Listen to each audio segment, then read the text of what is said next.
இந்த வாரம் செவ்வாய்க்கிழமை கூட்டமே இல்லைங்க, காலியாக இருந்ததுங்க. கரெக்டாக இது எடுக்கும்போது டைம்னா ஒரு 2 இருக்கும், 2 2:30க்குள்ளே இருக்கும். 50 ரூபா தரிசனம், ஃப்ரீ தரிசனம் எல்லாம் காலியாக இருக்குது. இந்த கூண்டில் மட்டும்தான் கூட்டம் இருக்குது. அதான் அந்த ஃப்ரீ லைன் உள்ளே வருவோம்ல, அந்த கம்பியில் மட்டும்தான். அதுவும் படுத்துட்ருக்காங்க. அவங்களாம் ஏஞ்சி நின்றாங்கன்னா கூட்டம் கம்மியாக தாங்க இருக்கும். எல்லாம் கொஞ்சம் பார்த்து சேஃபாக வாங்க, லாங்லேருந்து வரவங்க, ஓகேங்களா?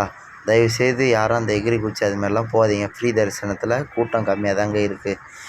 விளக்கு ஏற்றுறவங்களும் சரி, இந்த இடத்துல விளக்கு ஏற்றாதீங்க தயவுசெய்து. இந்த ட்ரெஸ்ஸுலாம் பற்றிக்குது ஒருத்தவங்களுக்கு. விளக்கு ஏற்றுறதுக்குன்னு தனியாக இடம் வச்சுருக்காங்க. தயவுசெய்து இங்கெல்லாம் விளக்கு ஏற்றாதீங்க. நினச்ச இடத்துல ஏற்றுறீங்க.